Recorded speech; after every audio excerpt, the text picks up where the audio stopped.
Olá, meus amigos, olá, minhas amigas, olá, futuros advogados e futuras advogadas, tudo bem com vocês? Sejam todos bem-vindos a mais um encontro nosso de Direito Penal para o Exame de Ordem. E no encontro de hoje, nós vamos iniciar o estudo da culpabilidade, tá? Esse é um encontro mais curto, porque nós vamos trabalhar só com o que é a culpabilidade. E aí, nós vamos ter outros encontros para falar sobre as excludentes, tá? Da culpabilidade. Em primeiro lugar, olha só, né? Vale lembrar, a culpabilidade é um elemento autônomo que nada tem a ver com dolo ou com culpa. Até já teve, tá? Em outras teorias, dolo e culpa já estiveram aqui dentro, mas não mais, tá? O Código Penal brasileiro, com redação de 84 nessa parte geral, ele adotou a teoria finalista da ação e desde então, vale lembrar, e se quiser anota aí, a nossa culpabilidade é puramente normativa, ou seja, nenhum elemento psicológico está dentro hoje da culpabilidade. Então, crime é uma conduta típica, antijurídica e culpável. Essa culpabilidade não tem nada de psicológico. O que tinha foi parar lá na tipicidade. Dolo e culpa estão lá na tipicidade, tá? Aqui, puramente normativa. Bom, e ainda, né, há autores que tentam dizer que a culpabilidade não seria um verdadeiro elemento do crime, mas sim um mero pressuposto da aplicação da pena. Eu acho que esse é o tipo de discussão que se pode até superar, porque assim, já houve prova do OAB que se manifestou e colocou, de acordo com a teoria tripartida do crime, ou seja, consideram que sim, a culpabilidade faz parte dos elementos do crime. Mas o que é então essa culpabilidade? Como compreendê-la, né? O que seria? Se você quiser anotar, a culpabilidade nada mais é do que um juízo de censura. Um juízo de reprovação que recai sobre a conduta, tá? Então, na culpabilidade é que a gente vai poder observar se é possível ou não censurar uma determinada conduta. Veja, um doente mental, por exemplo, pode ser que ele pratique uma conduta típica, vá lá e mata alguém. Pode ser que a conduta seja antijurídica, né? Ele não está amparado por nenhuma excludente, mas ele não é censurável, não é reprovado por conta disso. Né? A conduta dele não é reprovável. Por quê? Porque não haveria ali, eventualmente não há capacidade de compreensão do que ele faz. Não significa dizer que ele não tem que ter ali um amparo, né? Um cuidado, enfim, quem sabe até uma medida de segurança em relação a ele, né? Para evitar que aquele fato ele venha a acontecer novamente. Porém, a conduta não é alvo de censura. Né? Um indivíduo, por exemplo, que saindo de uma agência bancária se depara com assaltantes que obrigam ele a pegar todo o dinheiro, voltar, pegar o dinheiro, digamos que ele tem acesso ao cofre, senão vão matar a família dele. Ele faz isso. Tem como censurar essa pessoa? A conduta dela é censurável, nós teríamos uma conduta diferente. Então, a ideia é essa. A culpabilidade nada mais é do que essa análise do juízo de censura. Lógico, claro, em alguns pontos talvez alguns não concordem. Por exemplo, hoje o entendimento é de que menores de 18 anos não são censuráveis, né? Não do aspecto penal. Claro que daí o Estatuto da Criança e do Adolescente vai trazer uma responsabilidade diferenciada. Mas, né, o fato é que essa é a matéria posta que nós temos. Então, você vai lembrar comigo, na hora da prova, se cobrarem culpabilidade, ela nada mais é do que um juízo de censura que recai sobre a conduta, tá? O erro está em muita gente achar que a culpabilidade ela recai na censura do agente. Não, ela recai sobre a conduta. Ela é um predicado da conduta. É isso que a gente está avaliando aqui. Tá? Em relação à culpabilidade como censura do agente, isso pode ocorrer lá na dosimetria da pena. Então vem comigo e olha só. Quais são os elementos para descobrir se a conduta de alguém é ou não censurável, é ou não reprovável? O primeiro elemento é a imputabilidade, ou seja, a capacidade de responder pelos próprios atos. E agora estou construindo a matéria, né? Depois a gente desconstrói em outros encontros. Depois a gente fala sobre excludentes. Quando eu estou construindo, o que é a imputabilidade? É a capacidade, de fato. E quem é capaz? São os maiores de 18 anos, em pleno gozo de suas faculdades mentais.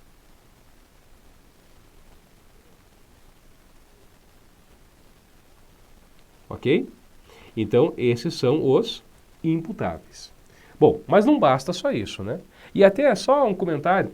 Aí fica interessante se notar como o ordenamento jurídico, ele realmente ele é lógico, né, nesse sentido. Por exemplo, então, um adolescente que mata alguém, por que eu não posso chamar de crime? Por que o ECA teve que criar um nome, né, chama isso de ato infracional? Porque se ele não é maior de 18 anos, ele não é imputável. Se não é imputável, não houve culpabilidade. Isso não há culpabilidade, ela é elemento do crime, então não há crime. Qualquer elemento que você consiga derrubar, deixa de existir a figura do crime. Então vamos lá? Continuando. Além da imputabilidade, nós temos o potencial conhecimento da ilicitude. Esse segundo elemento também é importante e às vezes, né, o pessoal tem que refletir mais sobre a própria terminologia. Veja só, para que eu possa censurar alguém, repito, eu não estou exigindo que a pessoa conheça a ilicitude. Eu estou exigindo apenas que ela tenha a possibilidade, o potencial. Por exemplo, eu tenho certeza, eu também não sei todos os crimes, é impossível. Gente, a gente tem mais de 2.000 crimes no Brasil para tudo quanto é gosto. Então, evidentemente, nós não temos conhecimento de todos, mas nós temos o potencial. Se eu vou desenvolver uma determinada atividade, por exemplo, né, que possa interferir no meio ambiente, cabe então, né, ou eu ou quem eu vou contratar, de preparar o pessoal, enfim, estudar para que não incorra em nenhum delito naquela determinada atividade. Se eu vou desenvolver atividades na área financeira, se eu vou desenvolver atividades, enfim, nas mais variadas áreas, eu tenho o potencial de conhecer realmente daquela legislação para evitar de incorrer em delitos. Então esse é o grande ponto, mesmo que eu não saiba. Talvez a pessoa não saiba, mas ela tinha a possibilidade. E aí a gente vai estudar depois, mas tanto que só em casos extremos é que eu vou dizer que a pessoa não tem sequer potencial, né? Por exemplo, imagine um grupo de pessoas que está fazendo uma viagem de avião e o avião eventualmente tem uma pane e cai no meio da floresta amazônica, mas no meio mesmo da floresta. Suponha que essas pessoas ficam completamente isoladas, mas elas sobrevivem à queda, mas não tem nenhuma forma de comunicação. Celular não pega, né, acaba a bateria logo, né, não tem rádio, não tem nada. E imagine que demora muito o resgate, ou melhor, nem encontra um avião. Imagine que passa lá 1, 2, 3, 4 meses. E essas pessoas conseguem sobreviver esse tempo todo, um milagre. Tá? Então estão na mata, conseguem até formar ali uma espécie de uma comunidade paralela. Imagine que essas pessoas, perdidas no meio da mata, passado tanto tempo, 5 meses, estão praticando uma atividade lá, estão caçando um determinado animal, ou estão, né, enfim, né, cortando alguma planta. E nesse meio tempo, veja, depois da queda, houve uma alteração da legislação ambiental que tornou alguma dessas condutas que eles estão praticando crime, que eles estão praticando, tornou essa conduta crime. Pergunto, eles têm potencial de conhecer da ilicitude? Evidentemente que não, né? Como? Se eles estão sem contato com o mundo, né? Se eles estão perdidos, se aquilo se torna crime a partir do momento que eles já estão perdidos e eles não têm contato, então não há que se falar em potencial conhecimento de ilicitude. Digamos que eles sejam encontrados, daí depois observa-se a conduta, aquilo seria crime em tese? Para eles não, porque nem potencial eles teriam. Tá bom? E continuando, o último elemento é tá errado aqui, exigibilidade não, exigibilidade de conduta diversa. Tem um autor que eu gosto muito de direito penal, que é o Francisco de Assis Toledo, Princípios Básicos de Direito Penal. E ele vai dizer que a exigibilidade de conduta diversa é o famoso poder agir de outro modo. Tá? Exigibilidade de conduta diversa é o poder agir de outro modo. Ou seja, eu posso censurar uma pessoa se naquela circunstância concreta eu tenho como verificar que ela tinha alguma escolha, ela tinha como ter tido uma conduta que não a prática daquele determinado delito. Agora, se eu não tenho como exigir isso dela, então é porque eu não tenho como censurar.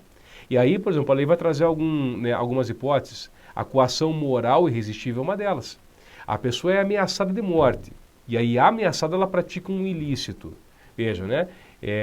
Eu tinha comentado no início da aula. Eu tenho acesso ao cofre de uma agência bancária. Lá eu trabalho. Estou saindo da agência bancária, imagine que eu vejo toda a minha família feita de refém na saída.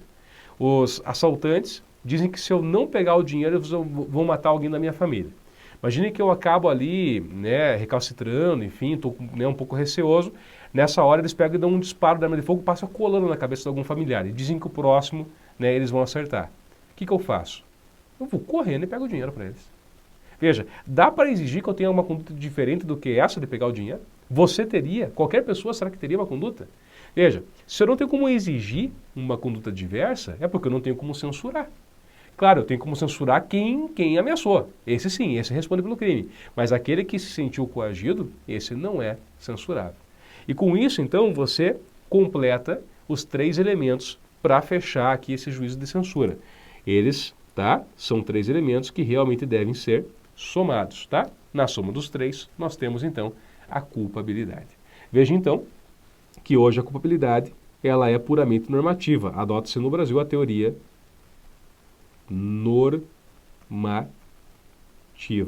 Tudo bem? Então, não tem nenhum elemento psicológico aqui dentro. E só um último ponto antes de finalizar esse breve encontro que a gente está tendo.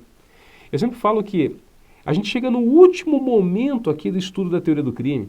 E esse ponto aqui, ó, talvez seja um dos menos estudados até hoje. Porque discute-se muito qual é o fundamento material da culpabilidade. E muitos autores dizem assim, que quando a gente fala em exigibilidade de conduta diversa, poder agir de outro modo, a gente está, na verdade, trabalhando com um dogma de fé. Porque a gente não tem como provar isso. Afinal de contas, a gente está pressupondo que existe livre arbítrio. Só que o livre-arbítrio, ele não é empiricamente demonstrável. E é bem interessante se você já tiver a oportunidade de pesquisar, estudar algum autor sobre isso, mas realmente é uma discussão grande. Tá, eu sustento toda a base, na verdade isso aqui é muito mais do que culpabilidade, eu falo sustento todo o direito penal, talvez eu sustente todo o direito com base nisso, com base na liberdade, né? Liberdade contratual, enfim. Veja, a gente pressupõe que as pessoas têm livre-arbítrio, e muitos autores discutem isso. O livre-arbítrio, ele de fato existe, ele é demonstrável. Por exemplo, há grande parcela, né, das pessoas que estudam os fenômenos da mente humana, dizendo que não, que o ser humano ele é determinado a praticar algumas condutas de acordo com milhares e milhões de experiências que ele tem, tanto na vida quanto genéticas e assim por diante, né, uma carga genética. O que eu estou querendo dizer é o seguinte, né, a gente baseia toda a estrutura do direito penal nesse ponto. Sabe por que eu digo isso? Porque vamos supor que um dia surge um cientista que prova. Eu acho que isso não vai acontecer. Ah, mas não existe livre-arbítrio. Se não existe livre-arbítrio, então eu não posso exigir conduta diversa de ninguém. E a partir desse momento o direito penal como um todo ia ruir. Olha que interessante, está tudo baseado num dogma de fé. Né? Eu falo isso porque o Francisco de Assis Toledo trabalha com esse ponto de forma magistral. O Juarez Cirino dos Santos aborda esse tema. Claro, autores, né, com um viés mais acadêmico, mais apurado mesmo. Mas aqui, gente, é só uma dica. Isso não vai cair na prova da OAB, a gente vai encerrar nossa aula por aqui, mas quem gostar do tema, né, às vezes por uma pós-graduação, uma pesquisa mais a fundo, né, aqui você tem um tópico interessante, tá? Alguns autores, eles vão realmente trabalhar com essa problemática. E digo, se um dia derrubarem essa ideia, talvez derrube-se o direito penal como um todo. Roxin, maior penalista do mundo, sem sombra de dúvidas, preocupado com isso, criou inclusive uma teoria própria para justificar de uma forma um pouco diferente a culpabilidade, que ele chama de dirigibilidade normativa. Tá? Então, quem tiver curiosidade, vai pesquisar. Valeu? É isso. Muito obrigado. Fiquem todos com Deus, bons estudos e aguardo a todos no nosso próximo encontro, ou próximos encontros. A gente vai falar ainda sobre as excludentes da culpabilidade. Daí sim que a gente vai falar sobre a inimputabilidade, erro de proibição, discriminantes putativas, coação moral irresistível, obediência hierárquica, inexigibilidade de conduta diversa e assim por diante. Tá? Obrigado, valeu, até mais. E se gostou, deixa um joinha, manda um like pra gente, por favor, tá? Valeu, até mais.